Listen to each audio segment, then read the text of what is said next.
Assalamualaikum warahmatullahi wabarakatuh. Salam sejahtera untuk kita semua. Om Santi Santi Om. Namo Buddhaya. Salam kebajikan. Dominus Vobiscum. Kembali kita bertemu dalam perkuliahan saat ini. Semoga Anda semua tetap sehat dan tetap bersemangat dalam kuliah isu-isu kritis manajemen pendidikan. Namun mendaki perkuliahan kita pada hari ini, kita dahului dengan doa yang akan dibawakan oleh Stefanus Kain. Saya persilakan. Terima kasih atas kesempatan. Pak dosen yang terhormat, Ner Paulus Tuera, beserta teman-teman yang sudah bergabung. Mari kita buka kegiatan pembelajaran kita lewat daring dengan doa. Pertama-tama izinkan saya berdoa menurut agama Kristen Katolik. Mari kita berdoa. Demi nama Bapa dan Putra dan Roh Kudus. Amin. Ya Tuhan, Allah Bapa yang Maha Baik, terima kasih atas segala penyelenggaraan cinta-Mu kepada kami semua, sehingga kami, Bapak dosen dan mahasiswa RPL, bisa berkumpul lagi di dalam jaringan ini untuk memulaikan proses pembelajaran kami. Semoga Engkau dapat memberkati kami semua, terlebih khusus Bapak dosen Ner Paulus Tuera yang akan memberikan materi. Semoga ia dapat diberikan kekuatan, kemampuan, sehingga dapat menyampaikan materi dengan baik, dengan penuh semangat, dengan penuh kebijaksanaan dan kebijakan. Sehingga kami semua juga, para mahasiswa, dapat menerimanya dengan baik, dengan penuh tanggung jawab. Kami mohon lindungi dan berkati kami di dalam kegiatan pembelajaran kami malam ini. Semoga kehadiran kami dalam kebersamaan kami dalam jaringan ini, dalam pembelajaran kami ini bisa bermanfaat bagi kami, terlebih khusus untuk memuliakan nama-Mu. Doa ini kami sampaikan kepadamu dengan perantaraan Yesus Kristus yang bersama Dikau dan Roh Kudus, hidup dan mencintai kini dan sepanjang segala masa. Amin. Demi nama Bapa dan Putra dan Roh Kudus. Amin. Terima kasih saya sampaikan kepada Ketua Kelas Stefanus Kain yang sudah memimpin kita dalam doa memulai perkuliahan hari ini. Jadi diinformasikan kembali peraturan dalam perkuliahan kita mengaktifkan kamera kita dan menonaktifkan audio. Kenapa perlu diaktifkan kamera? Supaya ada tanda keseriusan kita di dalam menyimak, ya, sekaligus ada unsur kebersamaan, ya. Jadi sebagaimana kita ketahui bahwa dalam perkuliahan isu-isu kritis manajemen pendidikan mengisyaratkan kepada kita sebagai insan-insan pendidik, ya, untuk mengetahui banyak hal yang perlu kita simak, kita evaluasi dan kita bicarakan. Konteksnya ke depan lewat perkuliahan ini, apabila Anda sudah berada di tempat tugas dan barangkali sebagian besar Anda sementara bertugas sesuai dengan pelayanan dan pekerjaan Anda, akan berhubungan dengan isu-isu manajemen pendidikan yang harus kita bicarakan maupun kita diskusikan, ya, dan akan berguna bagi kita, ya, apabila kelak kita bisa mengambil banyak hal dan kita juga melaksanakan dan mempraktikkan mana yang kita anggap baik untuk dilakukan. Jadi sebagaimana kita sudah mengangkat isu globalisasi yang menuntut banyak hal dari kita, kemudian juga kita mengangkat isu mengenai kurikulum dalam pendidikan, ini sangat juga berhubungan dengan konteks dunia pendidikan. Dan untuk sekarang saya coba mengambil isu sehubungan dengan manajemen pendidikan, terutama sehubungan dengan moralitas tenaga pendidikan atau tenaga pendidik, termasuk bagi Anda yang sebagian besar guru-guru atau juga yang berhubungan dengan stakeholder dalam dunia pendidikan. Jadi kita akan melihat ya sehubungan dengan materi kita, peran guru atau juga tenaga pendidik menghadapi tuntutan moralitas ya. Ini bukan hanya peran guru tapi juga yang berhubungan dengan dunia pendidikan ya. Jadi yang berhubungan dunia pendidikan ya, mau tidak mau kita akan berhadapan setiap saat sehubungan dengan tuntutan moralitas, apalagi yang terjadi dalam dunia dewasa ini yang dimana kita tidak dapat memisahkan diri. Jadi saya melatar belakangi aspek moralitas termasuk juga dalam etika nanti. Saya mendahului dengan konsep yang sebagaimana Anda bisa lihat di layar, sehubungan yang terjadi kekerasan pada anak-anak ya. Kalau kita melihat fenomena kekerasan pada anak-anak, misalnya Komisi Perlindungan Anak Indonesia KPAI menyatakan bahwa kekerasan pada anak-anak selalu meningkat setiap tahun. Bahkan hasil pemantauan KPAI dari 2011 sampai 2014 terjadi peningkatan yang signifikan. Tahun 2011 terjadi 2178 kasus kekerasan. Dan tahun 2012 ada 3.512 kasus. Tahun 2013 menjadi 4.311 kasus. Dan Anda bisa baca dan melihat ya. Dan komisi ini juga memaparkan 5 kasus tertinggi dengan jumlah kasus per bidang dari tahun 2011 sampai 2015 ya. Pertama, anak-anak yang berhadapan dengan hukum ya. Hingga April 2015 tercatat 6.006 kasus. Selanjutnya kasus pengasuhan 3.160 kasus, berhubungan dengan pendidikan 1.764 kasus, kesehatan, kemudian dan nafsa ya 1.366 kasus, bahkan juga termasuk yang berhubungan dengan pornografi dan bahkan cyber crime ya, bahkan 1.032 kasus ya. Ini sehubungan dengan kekerasan pada anak-anak ya. Ini kita tidak bisa menampik ya dari kenyataan ya. Jadi kekerasan bisa terjadi pada anak-anak, pada siswa-siswa, termasuk bisa disebabkan juga oleh mereka ya.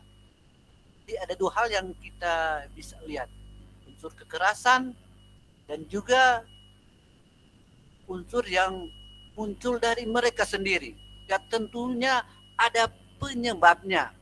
Nah, inilah yang menjadi latar belakang sehubungan dengan judul tantangan moralitas dunia pendidikan ya. Jadi kita harus mewaspadai ya. Jadi seringkali juga kalau kita mendengarkan informasi lewat media sosial ya, seringkali juga terjadi banyak kasus. Barangkali ada yang diberitakan, ada yang tidak sempat diberitakan. Ya, nanti kalau dia sudah menjadi besar baru diberitakan. Ya. Nah, sehubungan dengan kekerasan pada anak ya, Komisi Perlindungan Anak KPAI mengatakan ya dia sudah mendapatkan 2.316 laporan ya kasus periode anak pada tahun misalnya Januari sampai 2021 atau selama pandemi COVID-19 tahun ini. Ya, berdasarkan dari data dan Subkomisi Pengawasan Perlindungan Khusus Anak, terdapat 95 diantaranya aduan anak menjadi korban kejahatan seksual ya. Kemudian 48 anak korban kekerasan fisik atau psikis ya. Lalu 26 kasus anak sebagai korban kejahatan lainnya.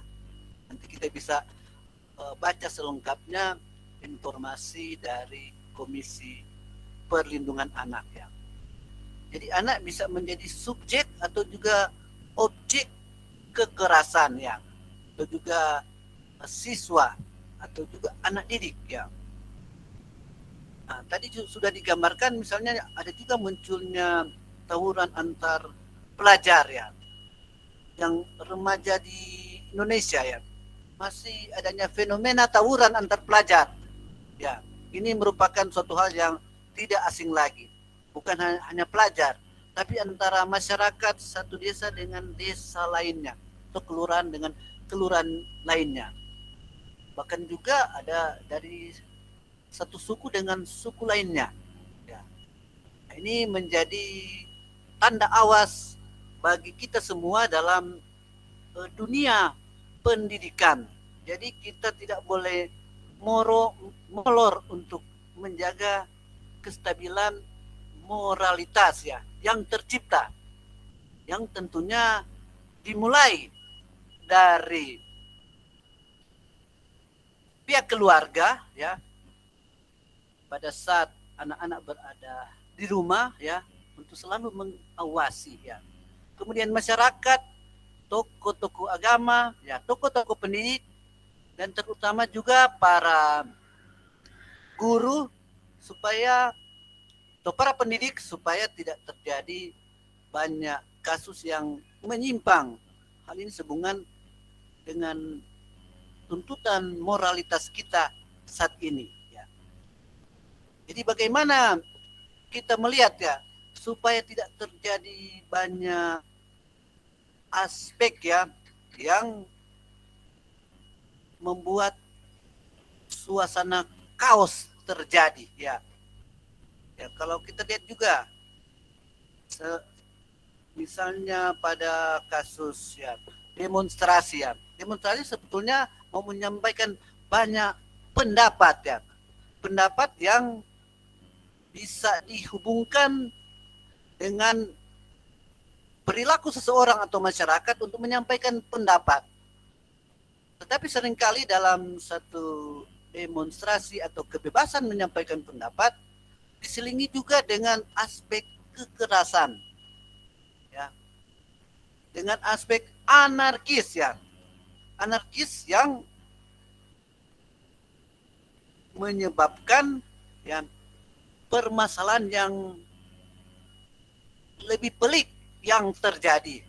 Jadi sebetulnya tujuan dari misalnya demonstrasi itu misalnya untuk mendapatkan hak-hak ya, tetapi justru sudah diselingi dengan unsur kekerasan ya yang muncul ya, kekerasan bahkan juga anarkis ya, yang justru sudah di luar jalur dari kebebasan berpendapat. Hal inilah menjadi tugas dari dunia pendidikan ya, para pengampu pendidikan itu sendiri ya, para pemegang kebijakan, termasuk juga masyarakat dan para guru ya, tokoh-tokoh agama, semuanya berperan supaya unsur moralitas ya di dalam mengemukakan pendapat ya dapat terpenuhi. Nah, inilah yang menjadi konteks kita saat ini, sehubungan dengan isu-isu manajemen pendidikan. Nah, sehingga kita bisa melihat bahwa sebetulnya pendidikan seharusnya dapat menjadi filter untuk mencegah dampak-dampak negatif yang ditimbulkan oleh perubahan zaman. Mengapa demikian? Karena pendidikan berfungsi mengembangkan kemampuan dan membentuk watak serta peradaban bangsa yang bermartabat dalam rangka mencerdaskan kehidupan bangsa. Jadi bermartabat, ya konteksnya tujuan pendidikan bukan saja sekedar kita mencerdaskan para siswa atau anak-anak kita atau siapapun dalam konteks intelektual, tetapi juga menjaga suatu wawasan peradaban, permartabatan ya. Jadi jangan kita hanya melulu memberikan aspek kognitif dalam pembelajaran, tetapi juga menekankan di sini karakter, moral yang baik ya, etika yang baik bagi setiap anak didik kita. Nah, ini juga menjadi tanggung jawab dan peran dari para guru itu sendiri. Ini menjadi landasan yang baik bagi kita. Jadi kita mengajarkan kepada mereka, jadi bukan saja pengetahuan, tetapi nilai-nilai kehidupan supaya aspek moralitas harus senantiasa terjaga dalam kehidupan berbangsa dan bernegara saat ini. Sehingga dibutuhkan kesiapan dari pendidik ya. Jadi agar pendidikan mencapai tujuannya dalam membentuk manusia yang manusiawi sehingga mampu menghadapi era perkembangan termasuk perubahan global. Ya. Jadi perubahan global ditandai dengan banyak hal, begitu banyak hal yang positif yang kita bisa lihat, di mana orang bisa mengakses apa saja yang berhubungan dengan dunia pendidikan dan pengetahuan ya. Tetapi di pihak lain juga dunia saat ini ditandai dengan banyak hal dalam dimensi yang negatif juga ya. Termasuk anak-anak mampu sekarang bisa mengakses situs-situs yang belum sesuai dengan umurnya ya. Sehingga kita perlu memantau ya apa yang masuk ya, atau perkembangan yang terjadi saat ini apakah sudah sesuai dengan mereka atau yang belum. Dalam konteks misalnya globalisasi yang kita sudah bicarakan, kita dengan mudah dan cepat secara efisien ya, mudah mengambil banyak hal, entah dalam segi budaya, dari segi kultur ya, banyak nilai-nilai yang baik, tetapi kita juga tidak bisa menampik adanya juga nilai-nilai kekerasan ya. Pengaruh-pengaruh yang negatif, yang deskonstruktif ya terhadap perkembangan zaman. Dan itu bisa diambil mentah-mentah oleh anak-anak kita atau oleh siswa atau siapapun. Nah, ini menjadi tantangan dan kesiapan para pendidik ya. Nah, disinilah muncul akan tugas seorang guru yang pada dasarnya menjadi pengalih berbagai nilai, kearifan, pengetahuan termasuk juga keterampilan. Kita juga sebagai guru atau sebagai pendidik harus awas ya. Jadi saya juga sependapat, kalau di dalam kelas biasanya guru-guru bisa memeriksa. Jadi sebelum perkuliahan atau sebelum pembelajaran ya, di tas ya, apakah misalnya ada obat-obatan yang mempengaruhi mereka, apakah ada, termasuk juga memeriksa alat-alat HP misalnya yang ada pada anak-anak ya, apakah ada dampak-dampak negatif ya, kita memeriksa, termasuk mulai dari anak-anak kita yang ada di rumah sampai juga di sekolah. Nah, kita memantau ya, apalagi sekarang dengan banyaknya pembelajaran daring, ya para orang tua banyak membelikan kuota ya untuk membantu anak-anak. Tetapi apakah mereka benar-benar menggunakan untuk ilmu pengetahuan atau yang lain ya? Sedangkan kita sudah berusaha menjamin mereka, bahkan juga pemerintah membantu memberikan kuota gratis ya. Tetapi apakah dipergunakan dengan sebaik mungkin? Apakah yang mereka akses atau download situs-situs yang bermanfaat, yang berguna, atau hanya sekedar bermain game ya? Di game memang diperlukan ya, tetapi bukan berarti selama 24 jam anak-anak hanya lebih suka menonton game dibandingkan mata pelajaran lainnya, menimba ilmu pengetahuan, atau juga mereka mengakses situs-situs yang belum perlu ya. Itu kalau kita lihat dampak kemajuan zaman. Nah, sebab kalau kita melihat juga apa yang mereka akses, termasuk juga kultur budaya, bahkan sampai pada dunia kekerasannya, bisa menimbulkan hal-hal yang saya berikan contoh di atas ya. Nah, sehingga dalam konteks ini kita akan berhubungan dengan moralitas ya.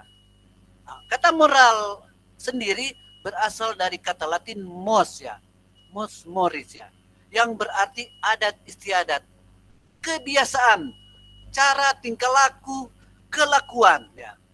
Atau berasal juga dari kata mores yang berarti adat istiadat ya, tabiat, watak, akhlak, atau juga cara hidup.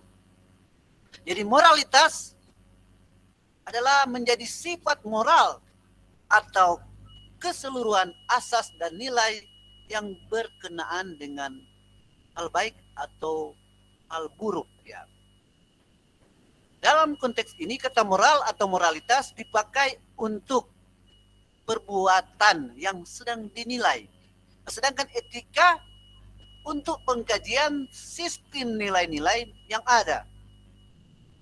Jadi sebetulnya moral merupakan istilah yang digunakan untuk memberikan batasan terhadap aktivitas manusia dengan nilai atau ketentuan baik atau buruk, benar atau salah. Dan jika dalam kehidupan kita sehari-hari dikatakan bahwa orang-orang tersebut bermoral, maka yang dimaksudkan adalah bahwa orang tersebut tingkah lakunya baik ya. Jadi moralitas juga berperan sebagai pengatur dan petunjuk bagi manusia dalam berperilaku ya. Sehingga dapat dikategorikan sebagai manusia yang baik. Dan kita selalu menghindari perilaku yang buruk. Nah, itu sebetulnya prinsip dari moral ini. Selanjutnya kita bisa melihat ya. Jadi nanti dalam jadi moral merupakan ya. Jadi manusia dikatakan tidak bermoral jika ia tidak berperilaku tidak sesuai dengan moralitas yang berlaku. Nah, jadi ada satu prinsip yang berlaku ya, dalam bahasa Latin malum vitandum bonum faciendum. What is the meaning ya? Jadi artinya yang jahat kita elakkan, kita jauhi, kita hindari, sedangkan yang baik kita laksanakan. Nah, inilah yang menjadi tugas kita semua. Seringkali yang terjadi, yang jahat kita laksanakan, yang baik tidak kita laksanakan. Ya. Kita lebih menyukai kesenangan daging ya. Sedangkan yang rohani, yang baik ya, tidak kita lakukan. Jadi orang sering ada kecenderungan dari setiap orang untuk melaksanakan yang kurang baik ya. Ya, seperti karena perasaan iri, dengki, ya, perasaan kekurangan ya. Sehingga dia menghalalkan segala cara untuk mencapai tujuannya. Jadi ini prinsip moral mau mengatakan supaya kita selalu melaksanakan yang baik ya. Cuma apakah di dalam dunia kehidupan yang baik yang selalu dilaksanakan? Nah, ini sering terjadi tumpang tindih ya. Jadi entah juga dalam kehidupan sehari-hari ya, baik yang sudah berkeluarga atau yang belum. Apa yang sudah berkeluarga apakah sudah menjadi suami yang baik atau juga istri yang baik ya? Ya, bagaimana dia mencintai istri atau suaminya dengan segenap hati ya. Seringkali terjadi justru banyak, misalnya tidak usah jauh-jauh, kita kenal juga beberapa orang yang dikenal oleh publik justru menceraikan istrinya atau suaminya ya, bahkan dengan bangga ya. Ini kan satu tanda moral yang kurang baik ya. Ini menjadi juga tanda awas dalam dunia pendidikan ya. Ya. Kemudian kita lihat juga banyak orang yang kita kenal baik tetapi ternyata terlibat narkoba ya, terlibat dengan obat-obatan yang terlarang ya. Adanya pejabat yang terlibat korupsi ya. Nah, itu juga menjadi tanda awas bagi kita sekalian. Nah, ini sehubungan dengan aspek moralitas ya. Nah, sehubungan dengan itu kita juga bisa melihat dalam hal etika. Ya. Dalam konteks filsafat, pemahaman tentang ajaran moral berkaitan juga dengan etika. Namun di antara keduanya dipandang sebagai dua hal yang berbeda tingkatannya. Etika atau juga disebut filsafat moral adalah bagian dari filsafat yang membahas tentang yang baik dan yang buruk. Dengan kata lain, dia bersifat normatif ya. Di dalamnya dibahas memang tentang predikat-predikat kesusilaan seperti baik, buruk, dan kebajikan ya. Nah, ini kita bisa lihat sebetulnya sehubungan dengan hubungan etika moral ya. Jadi moral mengajarkan apa yang benar, sedangkan etika melakukan yang benar ya. Moral mengajarkan bagaimana seharusnya kita hidup, sedangkan etika kita berbuat atau bertindak sesuai dengan apa yang diajarkan dalam pendidikan moral. Hal inilah yang kita maksudkan bagaimana orang harus seia dan sekata dan seia ya. Artinya dalam perkataan, dalam pikirannya dia sudah menyampaikan yang baik, tetapi kenyataan dia melaksanakan yang tidak baik. Jadi ada perbedaan ya. Jadi kalau kita bertindak ya, kita sudah mengajarkan moral yang baik ya, tetapi dalam pelaksanaan, dalam konteks etika itu ya kita tidak berbuat apa yang diajarkan.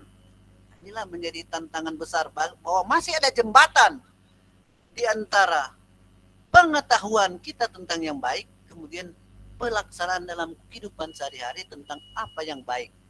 Jadi moral menyediakan semacam rel kehidupan, sedangkan etika bagaimana kita berjalan dalam rel kehidupan itu. Oleh sebab itu tugas sebagai pendidik atau guru, tenaga pendidik atau stakeholder yang berhubungan dengan pendidikan harus mengajarkan dulu bagaimana rel kehidupan yang benar dan yang baik ya. Sehingga bisa diketahui apakah seseorang mampu berjalan sesuai dengan rel kehidupan itu. Jadi moral menyiapkan rambu-rambu kehidupan dan etika itu menaati rambu-rambu kehidupannya. Kita bisa melihat misalnya ada banyak rambu-rambu di jalan, dilarang saling mendahului. Kecepatan tidak boleh lebih 40 km. Tetapi seringkali orang tidak menaati rambu-rambu yang ada di lalu lintas ya. Kemudian dikatakan ya kita harus menjaga protokol kesehatan ya. Apa kita bila berada dalam kerumunan ya. Kemudian kita sudah memahami semuanya itu. Tetapi pelaksanaan belum semuanya melaksanakan sesuai dengan rambu-rambu dalam kehidupan itu. Jadi moral memberikan arah hidup yang harus ditempuh, sedangkan etika sesuai dengan berjalan sesuai dengan hal yang diharapkan. Itu sedikit perbedaan. Jadi sebetulnya moral ibarat peta kehidupan ya. Sedangkan etika menjadi bagaimana kita mengikuti peta kehidupan dalam kehidupan kita setiap saat.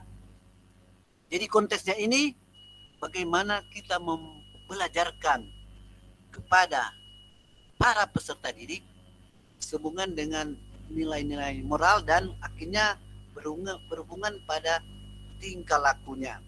Jadi kadangkala anak-anak atau siswa tidak mengetahui apa yang baik maupun yang benar ya. Dalam kehidupannya mereka menganggap yang penting menjadi pintar, mendapatkan nilai A. Entah caranya dianggap kurang baik ya. Dalam istilah prinsip juga moral maupun etika, finis bonis ya, non sanctificat media mala. Artinya tujuan yang baik tidak menghalalkan segala cara. Jadi seseorang bertujuan untuk menjadi pintar, mendapatkan nilai A, nilai 10. Tetapi caranya dengan menyontek, dengan cara yang tidak jujur. Tapi guru-guru tidak mengetahui. Yang penting nilainya sudah baik ya. Guru-guru tidak mengawasi dengan persis ya. Mengapa anak ini biasanya nilainya 4 ya, atau nilainya misalnya 5, kok tiba-tiba menjadi 10 ya. Ya kalau kita lihat perkembangannya memang anak ini belajar dengan baik ya, why not? Nah, tidak jadi masalah. Tetapi kita harus melihat ya. Kita bisa mengetes apakah kemampuannya sudah sesuai ya. Kalau kita melihat tugas-tugas yang dikerjakan oleh anak-anak ya, apakah memang benar-benar muncul dari pikirannya mereka atau hanya sekedar misalnya mengcopy paste dari apa yang disediakan oleh internet ya, atau akses-akses yang ada ya. Jadi ini juga menjadi tantangan ya, kemampuan ya. Jadi bagaimana sebetulnya kita bisa mempelajari banyak hal, mengajarkan kepada anak-anak aspek moralitas dan etika. Kita bisa mengambil banyak pengetahuan, tetapi tidak sekedar mengcopy paste ya. Sehingga kalau Anda memeriksa sesuatu tugas, Anda langsung lihat 10 halaman yang dijawab oleh anak-anak. Tetapi ternyata hanya diambil semuanya tanpa dipilah-pilah. Ya. Jadi ini kan menjadi tanda bahwa yang penting anak-anak merasa tugasnya sudah baik ya. Bahkan sampai 20 lembar jawabannya. Tetapi semuanya diambil dari internet ya. Dia copy langsung ya. Langsung lihat jawabannya yang banyak. Dan kemungkinan benar semua ya. Padahal juga di internet ada juga yang harus kita pilih, harus kita filter ya. Bagaimana dengan pendapat kita sehubungan dengan tugas-tugas yang diberikan ya. Jadi kita melihat langsung ya. Sehingga ada kalanya diperlukan juga kita sebagai guru atau sebagai insan pendidik ya, dalam memberikan sesuatu kita mengecek bagaimana proses anak itu mendapat atau mencapai jawabannya. Ya. Jadi kalau misalnya dengan soal-soal yang bersifat multiple choice ya, ya bisa saja terjadi kebocoran soal ya. Dalam satu kelas semua benar ya. Anda melihat semua memang tidak ada yang menyontek, tetapi barangkali kita tidak tahu mereka sudah lebih dahulu mengetahui kunci jawabannya. Sehingga semua benar ya, atau sebagian benar ya. Tetapi setelah kita cek ya, secara objektif ya, lewat wawancara atau kemampuan pribadi tidak sesuai dengan hasilnya. Itu menjadi tantangan bagi kita ya. Jadi di antara 4 kompetensi guru yang harus dimiliki ya, misalnya kompetensi kepribadian yang sering dipublikasikan saat ini ya. Nah, sehubungan dengan ini kompetensi kepribadian kan sangat berhubungan dengan aspek moralitas dan etika. Jadi bagaimana terkait dengan kompetensi ini, khususnya bagi para guru, bagaimana ia harus bertindak sesuai dengan norma hukum, bertindak juga sesuai dengan norma-norma sosial ya. Nah, ini konteksnya bagaimana kita kan yang akan menjadi batu penjuru dalam moralitas, dalam etika. Kita harus wujud menyatakan pertama-tama dengan diri kita sendiri. Bagaimana kita mengajarkan moralitas yang baik? Barangkali antara Anda ada yang mengajar agama ya. Kamu mengajar agama tentang kebaikan, tentang cinta kasih, tetapi kita berkelahi di rumah ya. Bahkan antar sesama guru berkelahi di depan anak-anak ya. Nah, itu kan tidak menjadi nilai yang baik ya. Jadi tuntutan moralitas harus dimulai dari dan dalam diri kita sendiri. Kita menanamkan kebaikan ya, tidak lewat teori. Barangkali kita tidak banyak mengatakan, tetapi banyak melaksanakan, memberikan contoh yang baik ya dalam dunia moralitas ya. Mengajarkan kesetiaan, jadi dimulai dari kesetiaan pada diri kita sendiri. Sebagai guru mengajarkan disiplin, anak-anak harus datang jam 7, ya. Tetapi dia sendiri datang terlambat. Apalagi dia yang mengumumkan ya. Jadi ada perbedaan antara apa yang dikatakan dan apa yang dilakukan. Ya. Ini menjadi tantangan ya. Jadi bagaimana anak-anak bisa menjadi contoh kalau mereka lihat ya justru guru-guru yang misalnya mengadakan demonstrasi, mereka mengadakan kekerasan ya. Apalagi berbuat anarkis ya. Nah, ini menjadi tanda awas selalu bagi kita. Jadi dalam dunia pendidikan menjadi tantangan bagaimana kita bertindak dan berbuat ya dalam kehidupan kita setiap saat.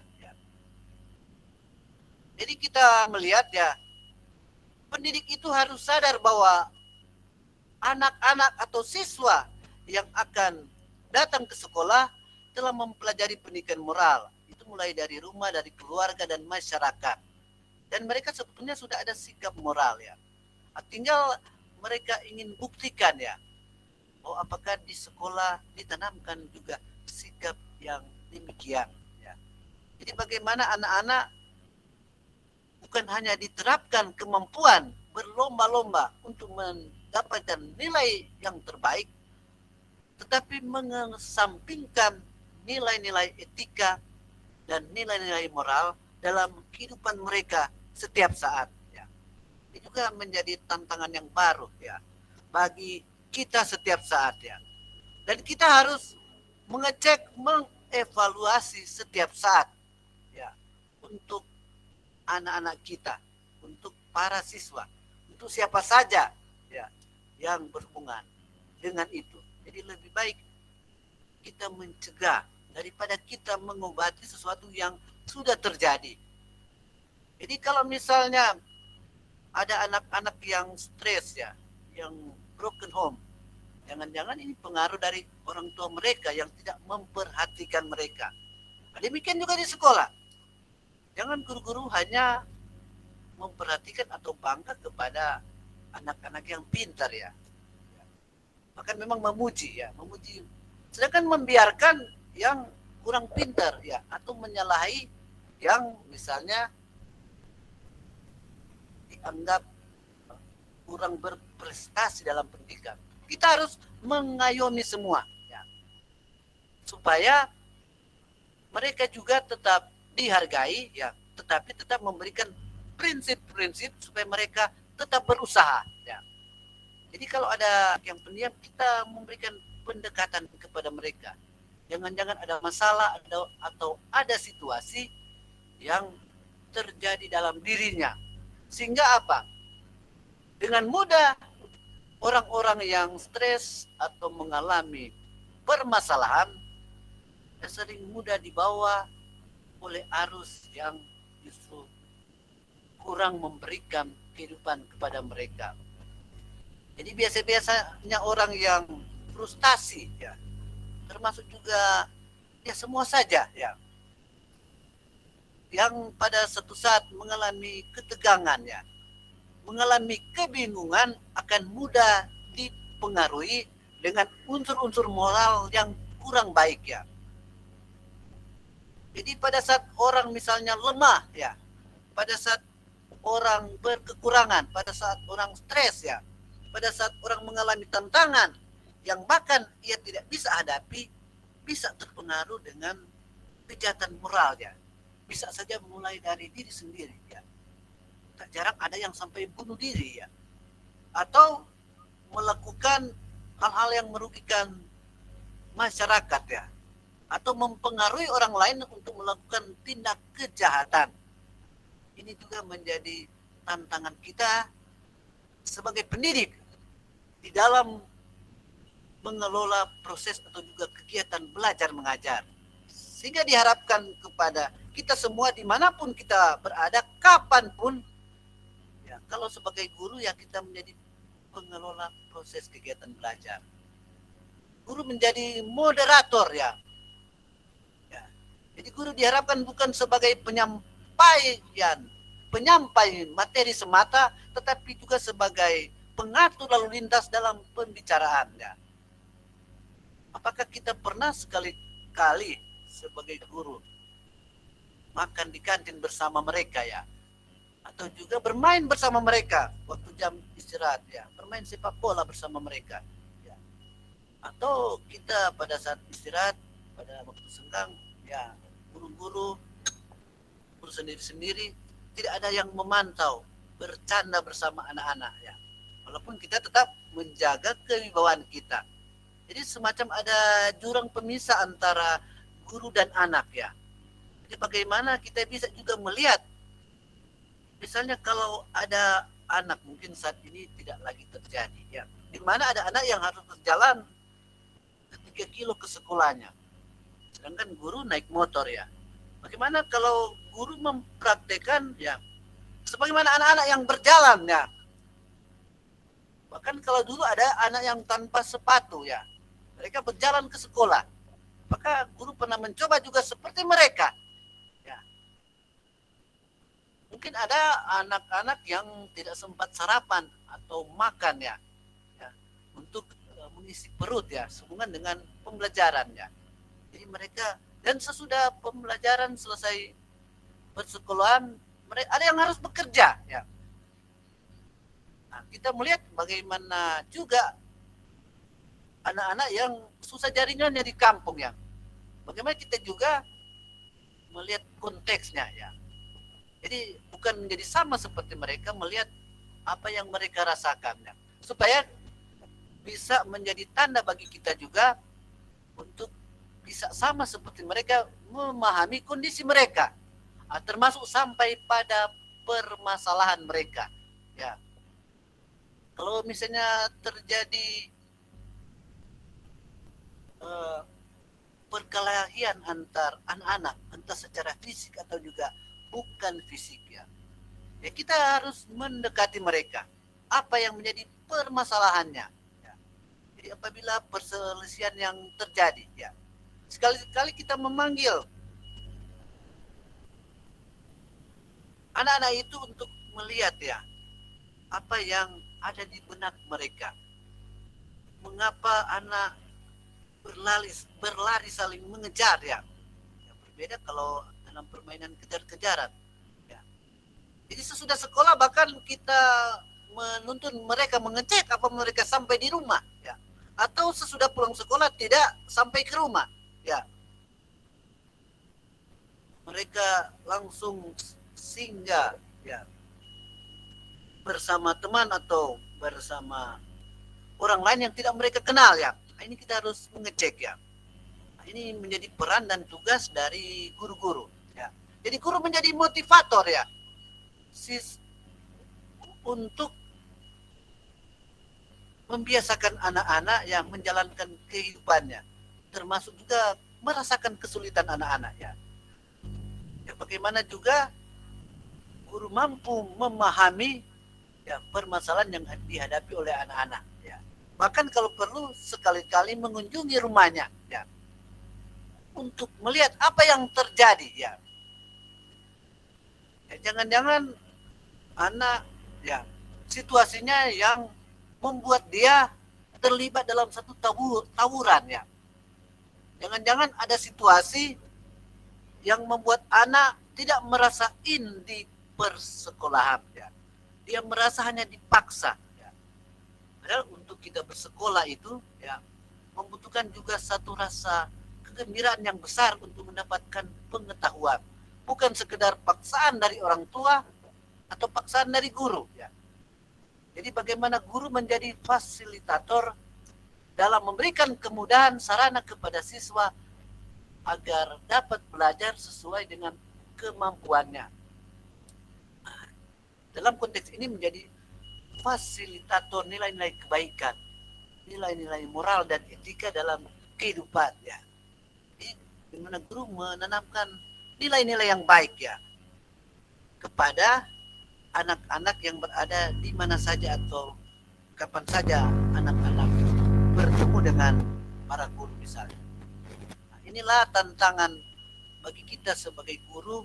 Jadi bukan saja untuk sekedar melaksanakan tugas yang dibebankan kepada kita sesuai dengan peraturan undang-undang dan kemudian kita mendapatkan gaji atau mendapatkan bonus atau juga mendapatkan insentif atau apapun yang diberikan kepada kita, tapi juga kita diharapkan menanamkan nilai-nilai moral dan etika ya. Ini yang lebih sulit sebetulnya dibandingkan kita menanamkan nilai-nilai pengetahuan ya. Kalau pengetahuan sering anak lebih cepat ya, tetapi untuk moral ya, moral juga untuk memperhatikan sesama siswa, termasuk menanamkan sikap sosial kepada mereka satu dengan yang lain, berbagi dengan yang lain ya. Apabila ada yang berkelebihan, termasuk juga ada yang berkekurangan ya. Bagaimana kita menanamkan sikap-sikap moral, sehingga kalau demikian sebetulnya tidak akan terjadi tawuran yang besar-besaran antar sekolah ya. Tidak akan terjadi penggunaan obat-obatan oleh siswa. Karena setiap permasalahan langsung didampingi oleh para guru. Ya. Tidak terjadi kekerasan antar satu angkatan dengan angkatan lainnya. Jadi angkatan senior prioritas dalam satu sekolah kelas 3 seakan-akan menjajah kelas 1. Ya. Itu merupakan satu tradisi. Barangkali ada sebagian sekolah yang masih terjadi demikian. Yang baru masuk ya harus normalnya dijajah oleh yang lain ya. Ini kan kita harus menghindari ya.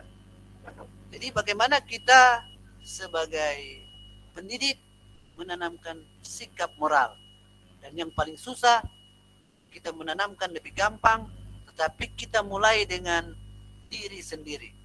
Jadi kemudian dengan sesama guru ya, dengan kepala sekolah atau dengan dinas terkait atau dengan siapapun dan apapun yang berhubungan dengan dunia pendidikan. Jadi ini menjadi tanda bagi kita banyak hal sebetulnya yang bisa dibicarakan sehubungan dengan moralitas dalam kehidupan kita. Tetapi inilah sebetulnya yang menjadi nilai tambah. Sehingga seseorang yang lulus di satu instansi atau satu sekolah, jadi orang menjadi akan kebanggaan bagi orang tua atau masyarakat bahwa ternyata bukan hanya pengetahuan yang dia dapatkan, keterampilan tertentu dia dapatkan, tetapi juga mendapatkan perilaku yang baik dari anak itu kepada masyarakat, orang tuanya atau walinya dimanapun dia berada. Jadi ada perbedaan antara tingkah laku seseorang sebelum dia masuk di satu sekolah atau satu wadah pembinaan baik formal maupun informal dengan sesudah ia menamatkan dirinya. Nah, inilah yang diharapkan menjadi tugas kita yang berhubungan dengan dunia pendidikan.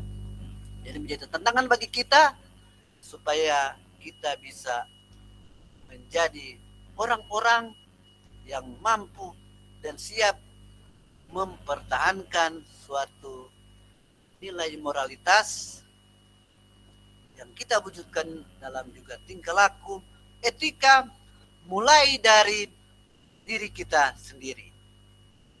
Demikianlah hal-hal yang bisa kita petik dalam tantangan saat ini, tetap menanamkan moralitas ya dalam pembawaan diri kita sesama guru atau sesama pendidik terhadap anak-anak kita, dan kita menjadi contoh yang nyata bukan hanya dalam perkataan tetapi juga dalam perbuatan kita setiap hari. Jadi kalau kita melihat anak-anak yang baik ya muncul dari peradaban yang baik dari suatu sekolah atau satu instansi ya. Jadi kalau mereka lihat terjadi ketidakjujuran, terjadi ketidakadilan, terjadi pilih kasih ya, itu juga akan menjadi beban bagi mereka ya. Bagaimana kita mau menanamkan kebaikan kepada orang lain tetapi kalau tidak diberikan contoh oleh para pendidik itu sendiri. Ini menjadi tantangan bagi kita untuk menanamkan nilai-nilai kebaikan. Demikian perkuliahan kita pada hari ini. Semoga bisa berguna kelak bagi Anda semua, termasuk juga saya ya, di dalam menanggapi isu-isu sehubungan dengan moralitas ya. Kita menanamkan kebaikan dan tingkah laku mulai dari diri kita sendiri sehingga bisa menjadi contoh yang hidup bagi siapapun yang bisa mengenal kita atau berhadapan kita, termasuk dengan anak-anak kita. Oke ya. Terima kasih atas kehadiran kita, kebersamaan kita di tempat ini, dan kita akan menutup perkuliahan kita dengan doa yang akan dibawakan oleh Ni Gusti Ayu Ratih. Ya. Dipersilakan. Terima kasih teman-teman, sebagaimana perkuliahan kita sudah dibuka dengan doa, mari kita tutup perkuliahan kita pada hari ini dengan doa juga. Izinkan saya untuk memimpin doa sesuai dengan iman percaya saya, yaitu Kristen. Kita berdoa. Pujian syukur kami persembahkan kehadirat-Mu Bapa di sorga. Engkau baik di dalam kehidupan kami.